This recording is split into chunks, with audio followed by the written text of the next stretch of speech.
Morning madam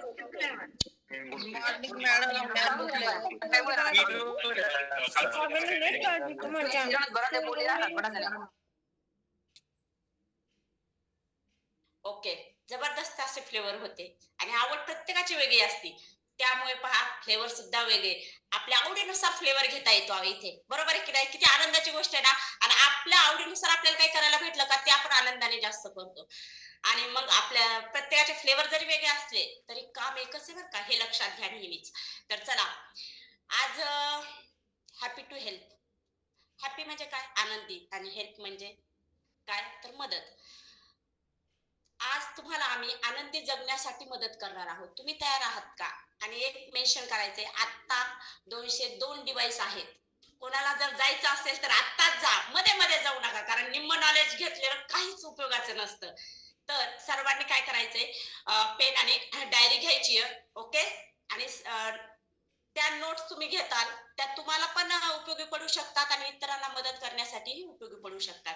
हे सगळं आपण पाहणार आहोत, ते स्लाइडद्वारे आपण पुढे पुढे जाणार आहोत. ओके, पहा, सर्वांचं वेलकम करते मी हॅपी टू हेल्प मध्ये. आणि हे काही नियम असतात.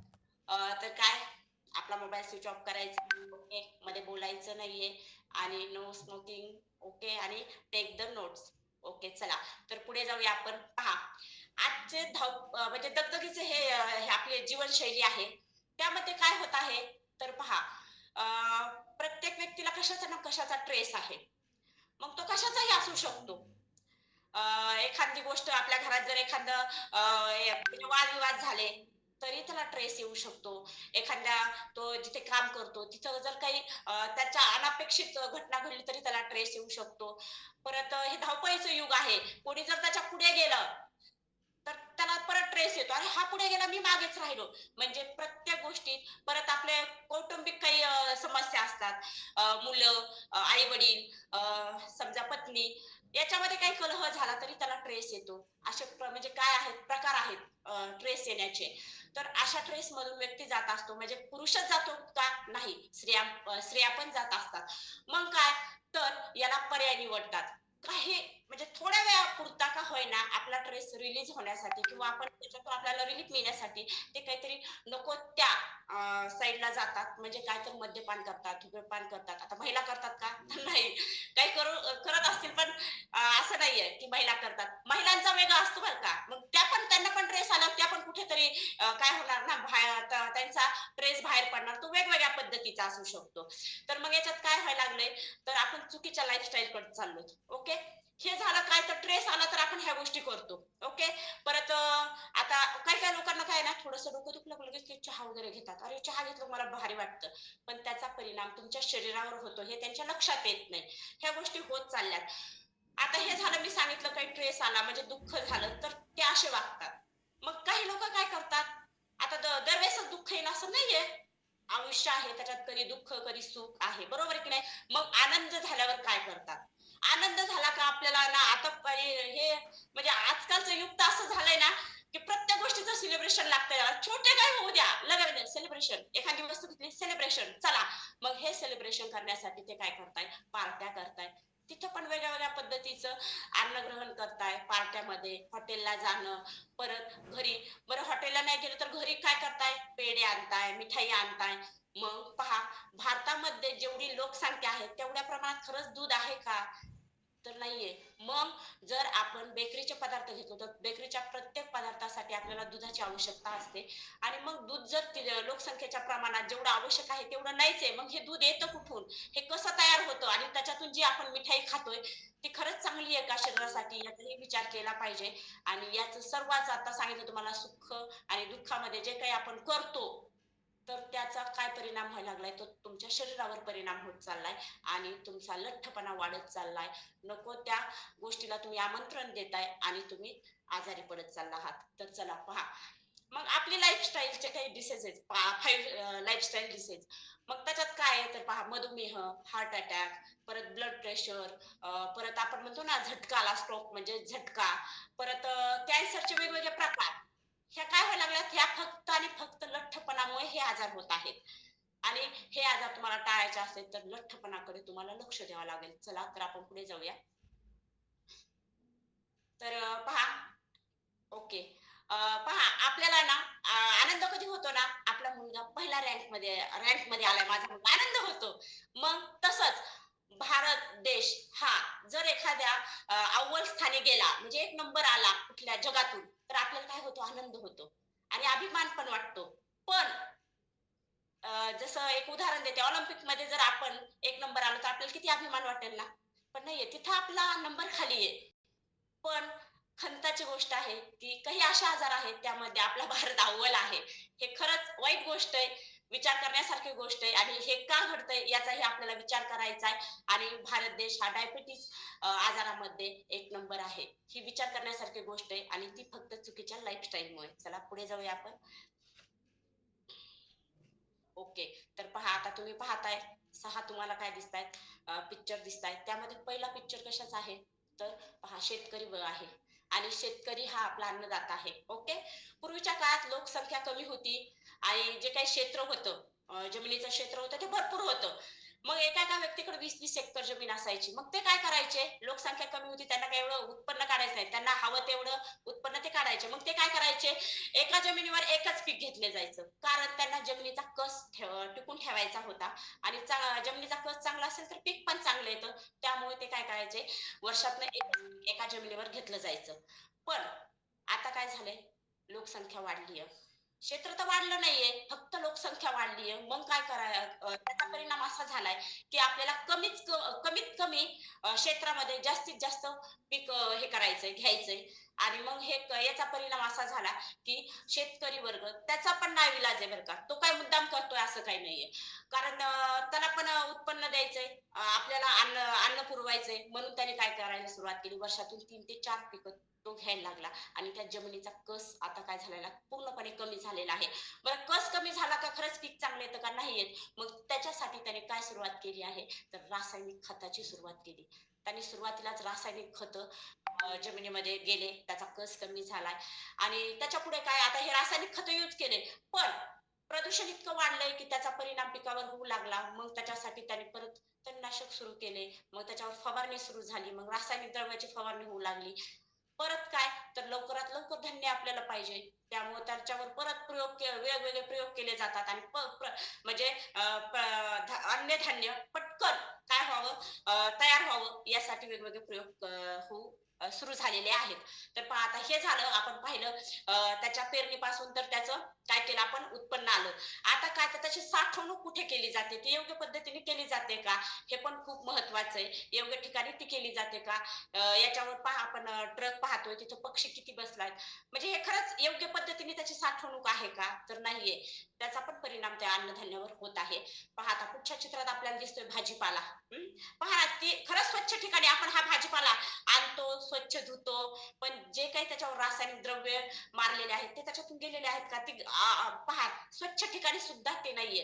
किती घाणेरड्या ठिकाणी तो भाजीपाला आहे तिथून तो आपण आणतो आणि पहा आपण जर जनरली काही घ्यायचं असेल आपल्याला ब्रँड हवं असतं बरोबर आहे की नाही ब्रँडचं यूज करतो मग तुमची चप्पल असो ड्रेस असो तुम्हाला ब्रँड लागतो पण मग भाजीपाला खातोय तो शरीरासाठी इतका महत्वाचा आहे त्याच्यावर तुमचं शरीर चालतं मग ते का नको ब्रँडचं याचा पण तुम्ही विचार केला पाहिजे आणि पहा जनरली आता मुंबई नाशिक या शहरात भाजीपाला कुठून येतो तो खेड्यातून येतो मग तो भाजीपाला खरंच टिकतो का लगेच सुकला जातो कारण तो म्हणजे सुकणे हे त्याचं आता आपण पालकची भाजी घेतली खरंच मुंबईपर्यंत जाऊस तर ती ताजी राहते का नाही मग तिथं गेल्यावर काय केलं जातं तर त्याच्यात रंगद्रव्य परत रासायनिक द्रव्याचा त्याच्यावर म्हणजे त्याचा उपयोग केला जातो आणि त्याला परत टवटवीत आणि चकचकीतपणा आणण्याचा प्रयोग केला जातो आणि असा भाजीपाला आपण खात आहोत आणि त्याचा परिणाम आपल्या शरीरावर होत आहे तर चला पाहता आता या पेस्टिसाइड म्हणजे आपण जे काही रासायनिक द्रव्य यूज करतोय त्याचा कसा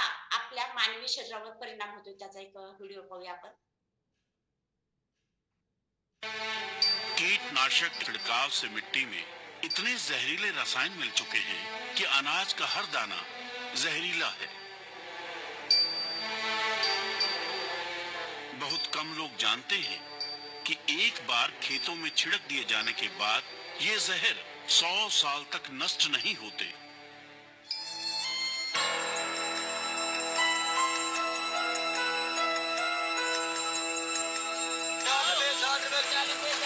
करवाला 60 ले लो 70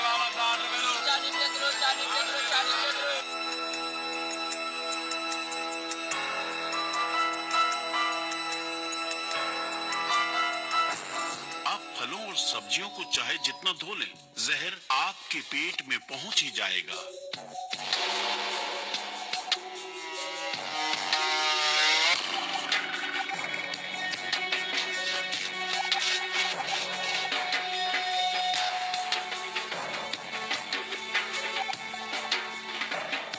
और आपके शरीर में समाकर आपके शरीर को धीरे धीरे नष्ट करना शुरू कर देगा। दिल्ली के डॉक्टर बीडी बनर्जी इन जहरीले कीटनाशकों पर 2 दशकों से भी लंबे समय से रिसर्च कर रहे हैं।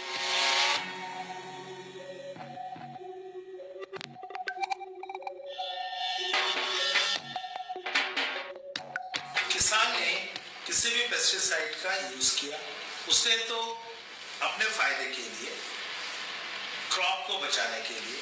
उसको नहीं पता है कि ये जो दवाई वो डाल रहा है वो आज चला जाएगा, खत्म हो जाएगा, कल खत्म हो जाएगा, कितने साल में खत्म होगा। जनरली इसका हाफ लाइफ जो होता है, it is something between 50 years to 150 years। जहरीले कीटनाशकों के छिड़काव से फसल अच्छी होती है ऐसी बात नहीं है। हाँ, इन फसलों में लगे कीड़े मर जाते हैं और कीड़ों को मारने के बाद ये जहर अनाज के दानों, सब्जियों या फलों में हमेशा हमेशा के लिए ठहर जाता है, जो आसानी से हमारे खाने के साथ हमारे शरीर में आ जाता है। कीटनाशक यानी इंसेक्टिसाइड्स, इनमें जो जहर कीटों के नाश के लिए मिलाया गया वो पहले हवा में घुला, हवा के जरिए पहुंचने लगा गांव के लोगों की सांस में, अनाज और फलों के जरिए वो पहुंच गया खाने वालों के जिस्म में और पानी के जरिए हमारी नसों में पहुंचकर हमारे लहू के साथ रगों में दौड़ने लगा। किसानों तक को पता नहीं था कि वो जहर के व्यापार का हिस्सा बन गए। यह बाजार में जहर के व्यापारियों की ताकत थी कि जहर आसानी से हमारी नस नस में घुलता चला गया। फसलों में या सब्जियों में छिड़काव किए जाने वाले जहर इतने असरदार होते हैं कि धोने और उबालने के बाद भी ये हमारे खाने में मौजूद होते हैं। हमारे जमाने में जो खाना बनाते थे हम, उसमें बहुत मिठास होती थी, सुगंध होती थी, खाने में अच्छा लगता था, दुगना दाना खाना खा जाते थे हम। लेकिन अब वो चीज नहीं है।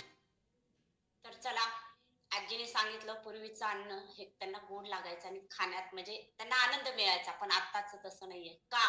तर त्याचं कारण हे आपण व्हिडिओ मध्ये पाहिलं आहे की रासायनिक प्रक्रियेतून प्रत्येक अन्न येत आहे आणि ते जे काही रासायनिक त्याच्यावर प्रयोग केले जात आहेत किंवा ते रसायन त्याच्यात काय होत आहे तर कितीतरी वर्ष त्याच्यात राहत आहे, ते लगेच जात नाही. आपण एक फवारणी केली का तर आपल्याला काय वाटतंय 2 दिवसात ते खाण्यासाठी योग्य आहे, आपण लगेच ते स्वच्छ धुतलं तर आपण खाऊ शकतो. पहा खेड्यात गेला तर ते लगेच म्हणतात अरे अरे फवारणी केली, आता नका खाऊ, उद्या खाऊ शकता. पण खरंच उद्या खाऊ शकता का, परवा खाऊ शकता का? तर नाही, कारण त्या रसायन जे आहे ते त्याच्या आत जातं आणि त्याचा परिणाम तुमच्या शरीरावर होत राहत आहे. तर चला पुढे जाऊया आणि हे आहेत 5 pillars of the health and health body and the life. आता ह्या जर 5 गोष्टी आपण योग्य म्हणजे स्तंभ आहेत बघा, प्रत्येक कुठली इमारत जर त्याचे स्तंभ जर चांगले असतील तर ती इमारत एकदम दणकटपणे उभी राहू शकते, कुठलं कशालाही फेस करू शकते, मग हवा असो, वारा असो किंवा पाणी असो.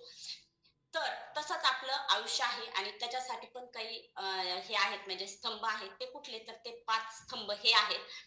हे जर आपण बॅलन्स केलं तर आपण एक हेल्दी लाईफ जगू शकतो. त्यातला पहिला हे आहे स्तंभ आहे बॅलन्स न्यूट्रिशन, म्हणजे आपला जो काही समतोल आहार आहे, जो आपण समतोल म्हणजे त्यामध्ये सर्वच गोष्टी आल्या, तुमचं प्रोटीन आलं, मिनरल, विटामिन्स आलं, ह्या सर्व गोष्टी जर तुम्ही योग्य पद्धतीने घेत असाल तर तुमचं पोषण नीट होणार आहे. फक्त आहार घेणं योग्य नाही, तर तो आहार कसा हवा आहे, पोषक आहार हवाय. पहा बरेच जण म्हणतात आम्ही तो खूप जेवतो, पण त्याच्यातून योग्य ते घटक तुम्हाला मिळतात का, हे पण खूप महत्वाचं आहे. त्यामुळे आपल्याला काय करायचं आहे, बॅलन्स न्यूट्रिशन इनटेक करायचं आहे. आता त्याच्या पुढचं आहे एक्सरसाइज. एक्सरसाइज तर प्रत्येक व्यक्तीला आवश्यक आहे. पहा म्हणजे जया मॅडमचं एक असतं की तुम्हाला असं वाटतं का व्यायाम म्हणजे कधीपर्यंत आहे, की तुम्ही कधीपर्यंत व्यायाम करू शकता, ह्या त्या प्रश्न विचारतात. तर प्रत्येक व्यक्ती काय म्हणतो 60-50 पर्यंत आम्ही व्यायाम करणं योग्य आहे, पण नाही. त्याच्यावर उत्तर देतात की तुमचा जन्म झालाय, तुमच्या मृत्यूपर्यंत तुम्हाला एक्सरसाइजची गरज आहे आणि तरच तुम्ही योग्य पद्धतीने जगू शकता. तर एक्सरसाइज खूप महत्वाची आहे आणि याच्यावर आपले प्राईम टाइम असतात, ते ऐकणं तुम्हाला म्हणजे खूप गरजेचं आहे. त्यातून तुम्हाला त्याचं नॉलेज मिळणार आहे. स्ट्रेस मॅनेजमेंट, ताणतणाव व्यवस्थापन. पहा प्रत्येक मी आता पूर्वी म्हणजे एकदम सुरुवातीला सांगितलं आहे की ह्या धावपळीच्या युगामध्ये प्रत्येकाला कशाचा ना कशाचा ट्रेस आहे. तर तो मॅनेजमेंट करता येणं हे खूप गरजेचं आहे आणि तो कसा करायचा, तर याच्यावर पण प्राईम टाइम असतो आणि तो तुम्हाला ऐकायचा आहे. ओके. स्लीप. आता झोप तर खूप गरजेची आहे. प्रत्येक व्यक्तीच्या वयानुरूप म्हणजे आता काही मुलं लहान असतात, परत स्त्री पुरुष म्हणजे प्रत्येकाच्या वयानुरूप मग त्याच्यात स्त्री आले, पुरुष आले, तर प्रत्येकाचं काय आहे झोपीचा वेळ वेगवेगळा आहे.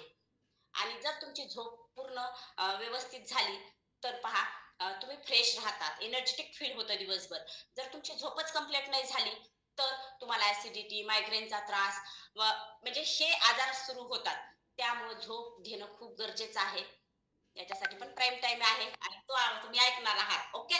त्यामुळे सांगितलं होतं की प्रत्येक प्राईम टाइम हा खूप तुम्हाला नॉलेज देत असतो आणि ते प्राईम टाइम ऐकणं तुम्हाला म्हणजे खरंच गरज आहे आजची. तर सोशलायझेशन म्हणजे काय सामाजिकरण पहा जर आपण एखाद्या कॉलनीमध्ये राहतो आणि तिथं जर आपलं कोणाशीच जमत नसेल तर आपण खूप स्ट्रेस मध्ये जातो. अरे कोणाशीच जमत नाही, कोणीच मला मदत करत नाही, माझ्या सुखादुःखात उभा राहत नाही. मग अशा वेळेस काय तर सोशलायझेशन मध्ये आपल्याला समाजामध्ये मिक्स होता आलं पाहिजे, त्यांच्या सुखादुःखात आपल्याला सामील होता आलं पाहिजे आणि तेही आपल्या सुखादुःखात आले पाहिजेत. म्हणजे आपण एक आनंदी जीवन जगू शकतो. नसलं तर कंटिन्यू तुम्ही ट्रेस मध्ये अरे हा माझ्याशी नीट वागत नाही, तो नाही, तर तुम्ही व्यवस्थित जगू शकत नाही आणि त्याचा परिणाम तुमच्या लाईफस्टाईलवर होतो. लाईफस्टाईलवर झाला तुमच्या शरीरावर होतो. ओके. चला पुढे. तर आता आपल्याला प्रत्येक दिवशी या न्यूट्रिएंटची म्हणजे पोषक तत्वाची का गरज आहे आणि कुठल्या पोषक तत्वाची गरज आहे हे पाहणार आहोत आपण. पहा प्रोटीन, व्हिटॅमिन, मिनरल्स, कार्बोहायड्रेट, आवश्यक असं फॅट लागते आपल्याला, परत फायबर लागतं आणि वॉटर. ओके. ह्या सर्व गोष्टी आपल्याला आवश्यक आहे तरच आपलं म्हणजे काय आहे ना जे शरीराची आवश्यकता आहे ती पूर्ण होणार आहे आणि एक हेल्दी लाईफस्टाईल आपण जगू शकतो. ओके. तर चला पुढे.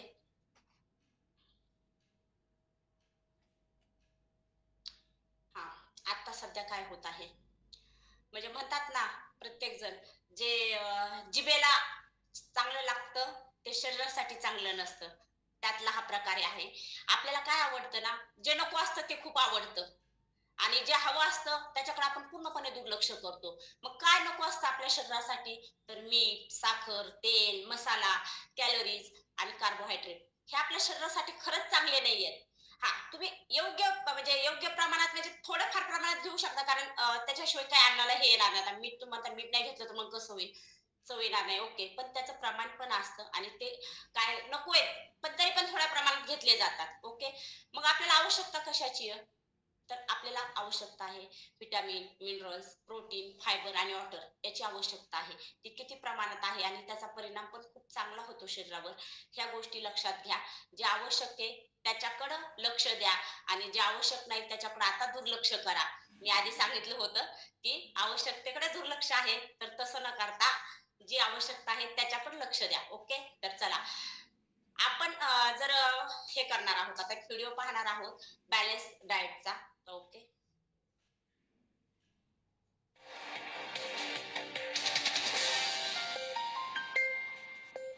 और अब हम जिस खबर का विश्लेषण करेंगे वो आपके पूरे परिवार की सेहत से जुड़ी हुई खबर है। आपको जानकर हैरानी होगी कि आपके भोजन की थाली में से जरूरी पोषक तत्व गायब होते जा रहे हैं। यानी आप जो खाना खा रहे हैं उससे आपका पेट तो भर सकता है लेकिन पोषण नहीं हो सकता। नेशनल इंस्टीट्यूट ऑफ न्यूट्रिशन ने इसी वर्ष एक फूड कॉम्पोजिशन टेबल तैयार किया है जिसके आधार पर इंडियन डायटिक एसोसिएशन यानी आईडीए ने भारतीय थाली से जुड़ा एक रिसर्च किया। इस रिसर्च के मुताबिक पिछले 30 वर्षों से भारतीय भोजन की ताकत और उसके पोषक तत्व लगातार कम हो रहे हैं। आपने अक्सर बड़े बुजुर्गों को ये कहते हुए सुना होगा कि पुराने जमाने में भोजन की बात ही कुछ और हुआ करती थी। हर चीज शुद्ध होती थी और आपका खाना शरीर को लगता था। बड़े बुजुर्गों की ये बात अब सच साबित हो रही है। आईडीए का रिसर्च इस बात को भी साबित करता है कि 30 वर्ष पहले खाने में शुद्धता की गारंटी आज के मुकाबले कहीं ज्यादा थी। आईडीए के मुताबिक गेहूं में 9% कार्बोहाइड्रेट कम हो चुका है। इसके अलावा बाजरे में 8.5% कार्बोहाइड्रेट कम पाया गया है। पिछले 30 वर्षों में मूंग की दाल में आयरन कंटेंट 6.12% कम हो गया है, जबकि मसूर की दाल में प्रोटीन 10% कम पाया गया। प्रोटीन हमारे शरीर के लिए बहुत जरूरी पोषक तत्व है और इसकी कमी से कई तरह की बीमारियां होती हैं। आटे और दाल के बाद सबसे ज्यादा इस्तेमाल होने वाली सब्जियों को भी चेक कर लीजिए। नए जमाने के आलू में विटामिन बी, मैग्नीशियम और जिंक की मात्रा पहले से कम पाई गई है। टमाटर में विटामिन बी, आयरन और जिंक की मात्रा में 66 से 73% तक की कमी देखी गई। फलों की बात करें तो सेब में आयरन कंटेंट पहले के मुकाबले 60% कम हो चुका है, यानी लो हीमोग्लोबिन और एनीमिया से पीड़ित लोगों को सिर्फ सेब के भरोसे अब नहीं रहना चाहिए। इस आंकड़े को देखने के बाद कई पुरानी कहावतों से आपका भरोसा उठ सकता है। अक्सर कहा जाता है an apple a day keeps the doctor away, यानी एक सेब हर रोज खाने से आप स्वस्थ रहते हैं और डॉक्टर से दूर रहते हैं। लेकिन इस दौर में ये कहावत भरोसा करने लायक नहीं रही, क्योंकि सेब के अंदर पोषक तत्व अब कम हो चुके हैं। आईडीए ने इस रिसर्च को तैयार करने में national institute of nutrition K food composition table का इस्तेमाल किया है। एनआईएन ने 528 तरह के खाद्य पदार्थों में मौजूद 151 पोषक तत्वों की जांच की है। इस इंस्टीट्यूट ने 30 साल पहले भी एक फूड कॉम्पोजिशन टेबल तैयार किया था और उस समय के खाद्य पदार्थों में न्यूट्रिशनल वैल्यू आज की तुलना में काफी ज्यादा थी।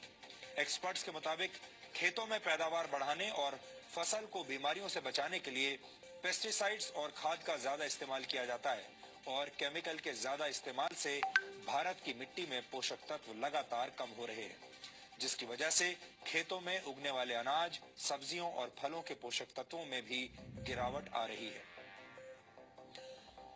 भारत की मिट्टी में जिंक की मात्रा 43% कम हो गई है। इसी तरह बोरॉन 18.3%, आयरन 12.1%, मैग्नीशियम 5.6% और कॉपर 5.4% कम हो गया है।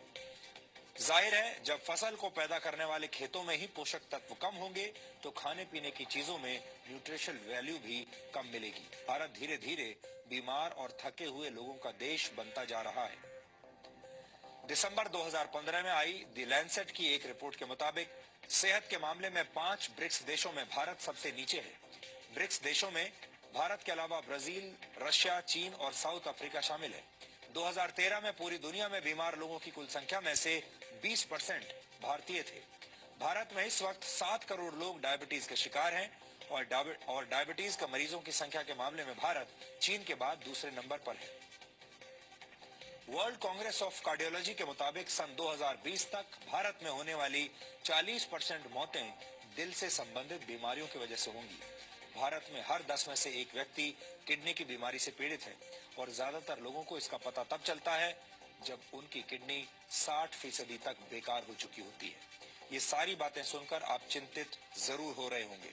आप सोच रहे होंगे कि एक तरफ भारत के लोग बीमार हो रहे हैं और दूसरी तरफ हमारे भोजन के अंदर मौजूद पोषक तत्व भी कम हो रहे हैं। एक तरह से दोहरी मार है।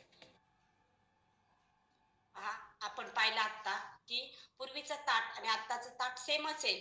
पूर्वीचे जे आपले पूर्वज जे अन्नपदार्थ खात होते तेच अन्नपदार्थ आपण खात आहोत. पण खरंच त्यामध्ये जे पोषक तत्व होते ते आत्ताच्या ताटामध्ये आहेत का? तर नाहीयेत. ते कमी होत चाललेत. कारण पूर्वी ही सेंद्रिय पद्धतीने शेती केली जायची. पोषक तत्व टिकून राहत होते आणि ते पोषक तत्व आपल्याला मिळतही होते. पण आत्ताची लाईफस्टाईल अशी आहे की तिथं फक्त रासायनिक प्रक्रिया केली जाते आणि त्यातून ते अन्न मिळतं. त्यात मग ते पोषक तत्व राहिलेच नाहीयेत. गायब झालेत त्या ताटामधनं आणि मग आपण खातो ते फक्त आहार आहे तर ते पोषक आहार नाहीये. ओके, तर आता प्रत्येक व्यक्ती ना कन्फ्युज असतो की मी कशी आहे, स्लिम आहे की फॅटी आहे. तर मग पहा, तर त्याचं एक कॅल्क्युलेशन करतो आपण. ते कशा पद्धतीने पहा, तुमच्या कोचने तुमचं आता इथं जनरली सगळे चेकअप झालेलंच असेल, पण काहींचं झालं नसेल तरी त्यांना मी सांगते, तुमचे कोच ज्यावेळेस तुमचं बॉडी चेकअप करतात त्यावेळेस ते तुम्हाला एक सांगतात की तुमची हाईट आधी हे करतात, सेंटीमीटर मध्ये मेजर करतात आणि मग त्याच्यामध्ये काय असतं, पुरुषांना वेगळं आणि स्त्रियांना वेगळं. तर पुरुषांचं काय असते, जी त्यांची हाईट असते ती सेंटीमीटर मध्ये त्यांनी काय केलेली असते, मोजलेली असते. मग आता एखाद्या पुरुषाची हाईट घेऊया आपण. जर त्या पुरुषाची हाईट 170 आहे, तर त्यातून आपल्याला 100 मायनस करायचे, तर किती राहिले खाली, तर 70. म्हणजे ही त्याचं काय झालं, आयडल वेट झालं त्या पुरुषाचं. आता स्त्रियामध्ये हेच लागू होतं का, नाही. तर स्त्रियामध्ये कसं असतं, आता एखाद्या स्त्रीची आपण हाईट घेऊया 155, आणि तिची हाईट किती आहे, 155, त्यातून 105 मायनस करायचे, तर किती खाली शिल्लक राहिले, तर 50. हे त्या स्त्रीचं आयडल वेट झालं. ओके. आणि जर तुम्ही आयडल वर असताल तर हेल्दी लाईफ जगत असताल. पण जर तुम्ही ओव्हरवेट असताल, लठ्ठपणा तुमच्यात असेल, तर बरेच आजार आपण पाहिले आहे की हे लठ्ठपणा हे आजाराचं माहेर घर आहे. आणि आपण मागे पाहिलं आहे, प्रत्येक आजार हा फक्त आणि फक्त लठ्ठपणामुळेच होतो. ओके. तर पुढे जाऊया आपण. विचार करा, नीट पहा स्क्रीनवर काय दिसतंय. एक आयडल बॉडी आहे, एक फॅट डेव्हलप बॉडी आहे. विचार करा आणि तुम्हीच ठरवा तुम्ही कुठे आहात. हं? इकडे आहात का इकडे आहात, याचा विचार करायचा. ओके, चला पुढे. आता जर फॅटी असताल तर त्याचा काय परिणाम होतोय ते पाहायचंय. आणि जर तुम्ही स्लिम असताल, आयडल वेट वर आहात, तर तुम्ही कसा आहात आणि त्याचा तुमच्या बॉडीवर कसा परिणाम होतोय हे दाखवलेलं इथं. ओके, पुढे चला. पहा आता हे खूप महत्वाचं आहे. आता इथे काय दाखवल्यात, आपल्या रक्तवाहिन्या दाखवल्यात. 3 आहेत रक्तवाहिन्या. पहिल्या रक्तवाहिनीमध्ये रक्त पुरवठा कसा एकदम म्हणजे एकदम याचाच चाललाय, व्यवस्थित सुरू आहे. ओके. तर त्याचं शरीर पण व्यवस्थितच वर्क करत असेल. पण खालच्या याच्यामध्ये काय दाखवलंय पहा, कुठेतरी फॅट वाढलेले. ओके. तर रक्त पुरवठा पुढे कसा चाललाय, स्लो चाललाय. त्याच्यानंतरच्या रक्तवाहिनीमध्ये काय दाखवलंय, डायरेक्टच थांबलाय रक्त पुरवठा. ओके. म्हणजे शी काय असते, आणि हा रक्त पुरवठा कुठे जातो बरं, तुमच्या मेंदूकडे, तुमच्या हृदयाकडे हा रक्त पुरवठा होत असतो आणि त्यावर तुमचं शरीर व्यवस्थित चालत असतं. पण जर रक्त पुरवठा थांबला तर काय होतं, हे खूप महत्वाचं आहे. जर तुमचा रक्त पुरवठा हृदयाकडे जात असेल आणि तो थांबला, तर तुम्हाला काय होतं, हार्ट अटॅक होऊ शकतो. पुढे जर तो मेंदूकडे जात असेल तर काय होणार आहे, स्ट्रोक होणार. म्हणजे काय, लकवा हा आजार होऊ शकतो. आणि अशा प्रकारे जर तुम्हाला हे सुरळीत चालायचं असेल तर तुम्हाला आधी काय करावं लागेल, लठ्ठपणा कमी करावा लागेल, तुमचं जे काही फॅट आहे ते कमी करावं लागेल. पण मग हे सर्व काही आहे ते फक्त मोठ्या माणसांनाच आहे का, लठ्ठपणा फक्त मोठ्या माणसातच दिसतो का, तर नाही. तर आजकालच्या मुलामध्ये पण लठ्ठपणा जाणवत आहे, दिसत आहे. आणि ते का, त्याचे कारण काय, तर ते पाहूया. तर त्याचे कारण असे आहेत की पूर्वीचे पहा, आता आपण आपलं लहानपण आठवलं तर आपण आपले कुठं खेळत होतो, बाहेर असायचो. आपली आई आपल्याला ओढत घरात आणायची, का बाद झालं खेळायचंय, चला आत. कारण आपल्याला पर्याय नव्हता, कुठं काही मनोरंजन करायला साधनच नव्हतं. त्यामुळे आपण खेळण्यात हा आपला सगळ्यात जास्त महत्वाचा म्हणजे आपल्याला आवड होती आपल्याला खेळण्याची, आणि वेळ होता. पण आजकाल तसं आहे का, प्रत्येकाच्या घरात टीव्ही आहे, लॅपटॉप आहे, मोबाईल आहे. मग काय झालंय, मुलं याच्यात गुंतले गेले आहेत. त्यामुळे त्यांच्या फिजिकली ज्या ऍक्टिव्हिटी असतात ना, त्या काय झाल्यात, कमी झाल्यात. पहा, बरेच मुलं आहेत ना आजकाल बाहेर खेळायलाच जात नाहीत. ते कुठे असतात, घरात असतात. काय करतात, तर टीव्ही पाहतात किंवा मोबाईलवर गेम खेळत असतात किंवा कार्टून पाहत असतात. याच्यामुळे काय झालेलं आहे, लठ्ठपणा. कारण फिजिकल ऍक्टिव्हिटीज नाहीयेत. परत त्यांचं स्ट्रेसफुल लाईफ आहे. पहा, आता छोट्या मुलांना पण खूप टेन्शन येतं बरं, वेगवेगळं टेन्शन. कशाचं, ते गेम खेळत असले ना त्याचं पण टेन्शन, मी हारलो, तो जिंकला. परत अभ्यासाचं, कारण अभ्यासाच्या पण पद्धती बदलल्यात. प्रत्येक आई वडिलांना असं वाटतं की माझा मुलगा अव्वल असावा, त्याचाही ट्रेस मुलावर येतोय. त्याच्यानंतर व्हिडिओ गेम खेळता येते. ओके. अशा म्हणजे, आणि परत मेन म्हणजे हे तर आहे, मी फिजिकली ऍक्टिव्हिटीज सांगितलं, पण त्यांचं अन्न खूप महत्वाचं आहे. मग अन्न, पूर्वीचं अन्न काय होतं आपलं, भाजी भाकरी पोळी भाजी, ओके, वरण भात, हे छान अन्न होतं आणि ते चांगलं पण होतं शरीरासाठी.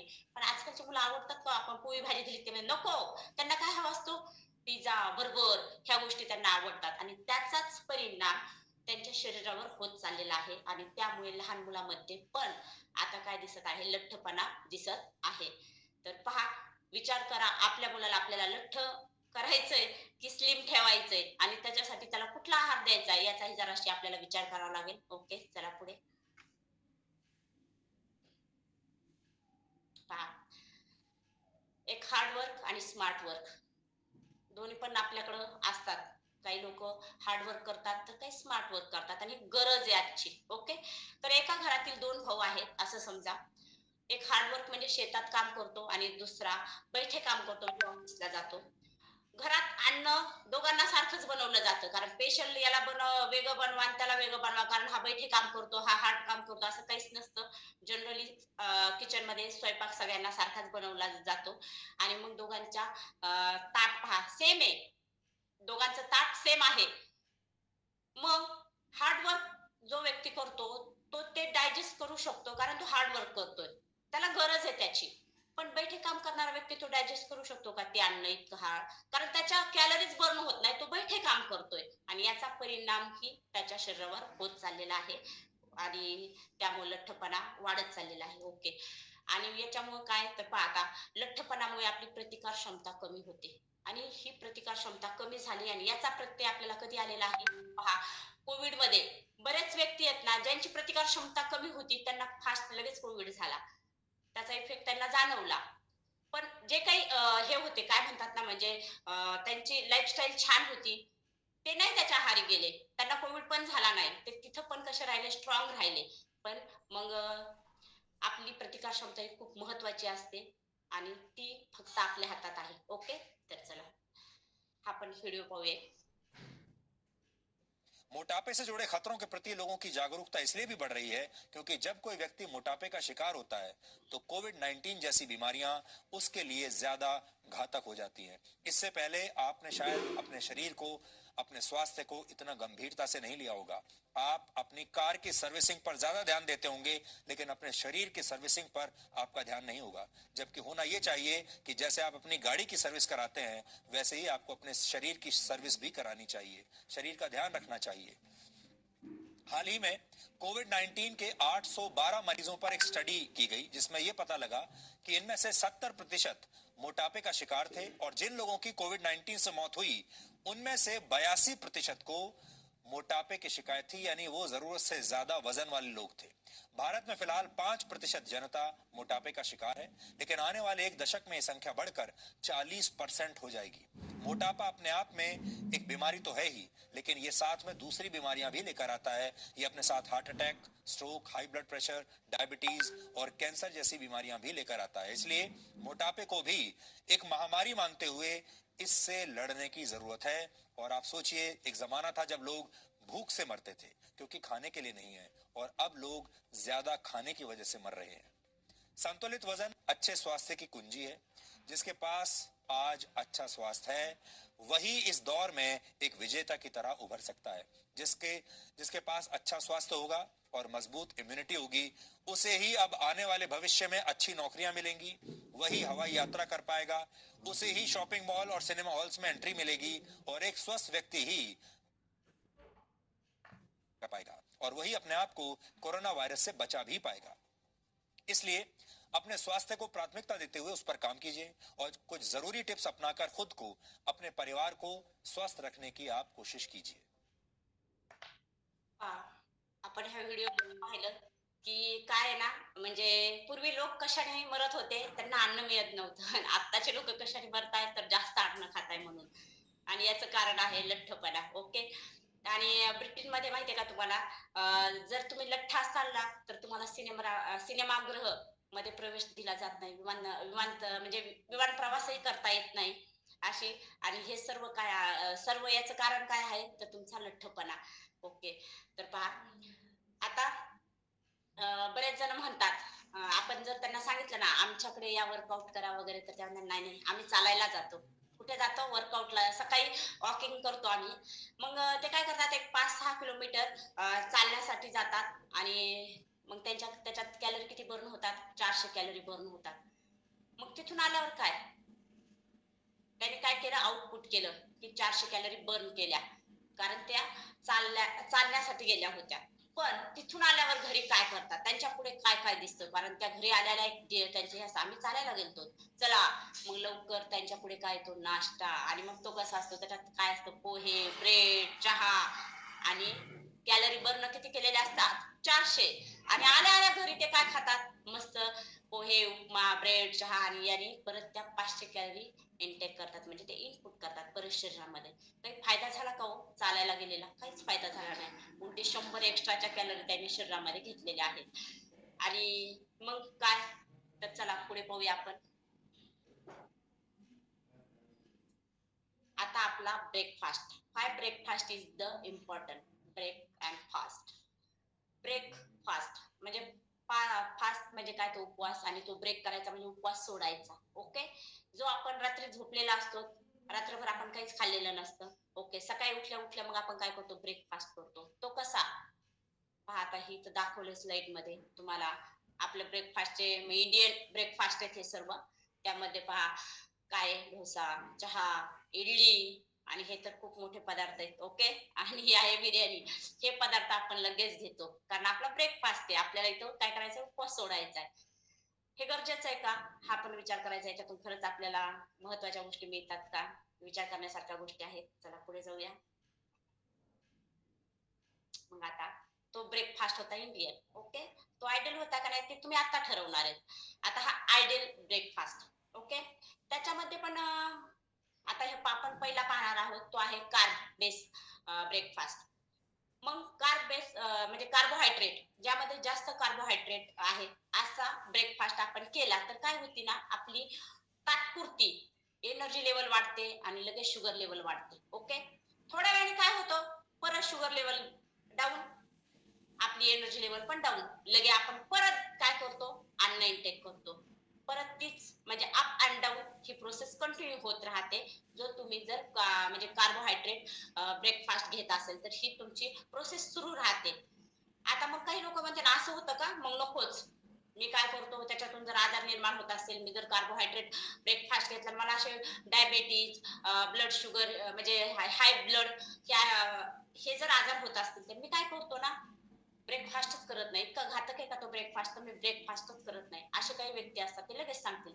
पण जर तुम्ही ब्रेकफास्ट स्किप करत असाल तर त्याचाही परिणाम तुमच्या शरीरावर होतो. तो कसा होतो? रात्री झोपल्यापासून तर सकाळी. मग आता सकाळी म्हणजे काय? तर तुम्ही लगेच उठल्या उठल्या तर जेवण करणार 8-9 वाजता, कारण तुम्हाला ब्रेकफास्ट काय करायचा? स्किप करायचा आहे. तुम्ही काय करणार? 12च्या नंतर जेवण करणार. म्हणजे 16-17 तास तुम्ही काय करणार आहे? हा फास्ट म्हणजे उपवास करणार आहात. आणि मग काय करणार? त्यावेळेस तुम्हाला भूक अशी साधी लागलेली असेल का हो? तुम्ही इतक्या वेळ उपाशी राहिल्यावर?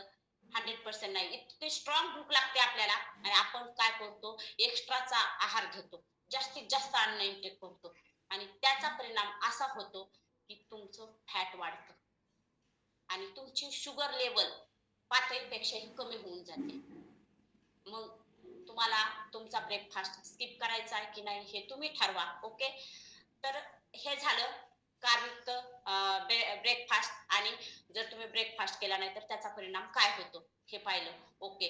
तर आता पहा, हे 2 ब्रेकफास्ट पाहिले. आता आयडियल ब्रेकफास्ट कसा असतो? ज्यामध्ये प्रोटीन हा त्याचा बेस असतो मेन म्हणजे, आणि तो बॅलन्स प्रोटीन युक्त आपला जर ब्रेकफास्ट असेल तर तो आपली शुगर लेवल आणि आपली शुगर लेवल, एनर्जी लेवल ही काय करणार आहे? मेंटेन करणार आहे. एकदम प्रॉपर अशी लेवल मध्ये ठेवणार आहे. त्यामुळे काय होणार आहे? तर आता आपल्या कॉलवर जेवढे व्यक्ती आहेत ते 100% प्रोटीन बेस ब्रेकफास्ट करताय.